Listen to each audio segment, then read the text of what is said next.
তোমরা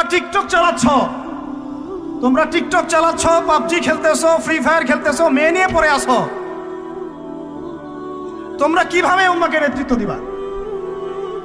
নামাজ পড়তেছো না, সাপ্তাহিক সম তো রাখো না মনে হয়, আল্লাহ ভালো জানেন। দান সদকা কতটুকু করো আল্লাহ ভালো জানেন। কুরআন তেলাওয়াত করতে শিখতেছো না, কোনো আলেমের সহবতে যাও না। ইউটিউব, অনলাইন, ফেসবুক, ব্যাস, that's all. YouTube, online, Facebook হচ্ছে একটা ফিতনার জগৎ। আপনি বলতে পারেন যে আমার লেকচারও তো যায়, অনেক বড় বড় আলেমদের লেকচারও যায়, সব মেনে নিয়েই বলছে এটা ফিতনার জগৎ। সব মেনে নিলাম, আপনার কথা মেনে নিয়েই বলতেছে ফিতনার জগৎ। কারণ এর কন্ট্রোলও কুফর শক্তির হাতে, এর কন্ট্রোলও তাগুতি শক্তির হাতে। আপনি এটা নিয়ন্ত্রণ করেন না, এই প্রযুক্তি আপনি তৈরি করেন নাই। আমরা আলাদা করে কোনো মুসলিম কমিউনিটি, সোসাইটিও বিল্ড আপ করতে পারিনি অনলাইনে, পেরেছি? আমাদের কোনো স্বতন্ত্র সামাজিক যোগাযোগ মাধ্যম আছে বলেন? ওমর ইবনে খাত্তাবের মতো একজন স্বাধীন মানুষ দেন। হামজা রাদিয়াল্লাহু আনহু স্বাধীন কখন? আবু জাহেল আল্লাহর নবীকে একটা আঘাত করেছে, বলেন নাউজুবিল্লাহ, সাল্লাল্লাহু আলাইহি ওয়াসাল্লাম।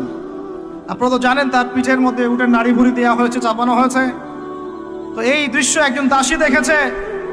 হামজা রাদিয়াল্লাহু আনহু স্বীকার করে আসছেন, তাকে বলছে তোমার ভাতিজাকে এইরকম আঘাত করেছে আবু জাহেল।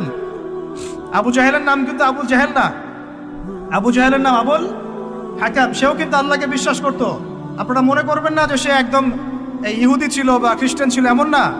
সে আল্লাহকে বিশ্বাস করত, কিন্তু আল্লাহ পাকের বিধান মানত না। এখন হামজা রাদিয়াল্লাহু আনহু বলছেন ওয়া ফাআলা যালিক, সে কি সত্যিই কাজ করেছে? হ্যাঁ, সত্যিই কাজ করেছে। আচ্ছা চলো দেখাও আবু জাহেল কোথায় আছে। তিনি ঘোড়া ছুটাই গেলেন কাবা ঘরের সামনে, গিয়ে বললেন যে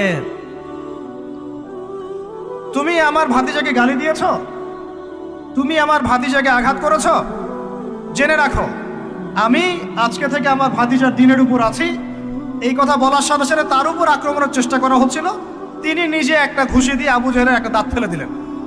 আর দাঁত যে পড়ে গেছে কিনা সিরাতের কিতাবে এত স্পষ্ট নাই, কিন্তু আঘাত একটা ঘুষি দিয়েছেন এটা স্পষ্ট। ঘুষি দিয়ে বলছেন রুদ্দাহা ইন ইসতাতা, রুদ্দাহা ইন ইসতাতা, যদি সাধ্য থাকে এই ঘুষিটা আমাকে ফেরত দিয়ে দেখাও। সাধ্য থাকলে আমাকে আরেকটা আঘাত করে দেখা। আকুলু মা ইয়াকুল, আমি তাই বলি যে আমার ভাতিজা বলে। শাহিদতু আল্লা ইলাহা ইল্লাল্লাহ ওয়া আন্না মুহাম্মাদান আবদুহু ওয়া রাসূলুহু, আমি সাক্ষ্য দিচ্ছি বা দিলাম আল্লাহ ছাড়া কোনো ইলাহ নাই, মুহাম্মদ আমার ভাতিজা আল্লাহর রাসূল। তোর সাধ্য থাকলে আমাকে ঠেকা।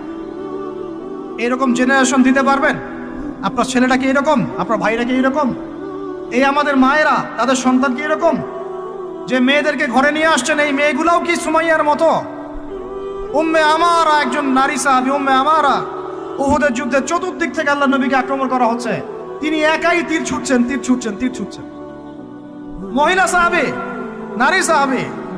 আমাদের নারী মেহেদি দেয় বসে বসে, তাও বয়ফ্রেন্ডের জন্য। আমাদের নারীরা ঘরে বসে বসে মেহেদি দেয়, পার্লারে যায় বয়ফ্রেন্ডের জন্য। আর উম্মে আমারা রাদিয়াল্লাহু আনহা, তাদের মতো সাহাবীরা জীবন দেন রাসূলের জন্য। স্বাধীনতা এই যে তারা স্বাধীন, আল্লাহর দাসত্বের অধীনে তারা কাউকে পরোয়া করতেন না। তখন উম্মাহ ছিল স্বাধীন। আর কি, আর কার কয়জনের কথা বলবো আপনাদেরকে? মুসআব বিন উমাইর, বিখ্যাত সাহাবী, তরুণ সাহাবী, দায়ী মানুষ, এত দামি পারফিউম ইউজ করতেন, এটা এখনকার লাখ টাকা কোটি টাকার দাম হবে।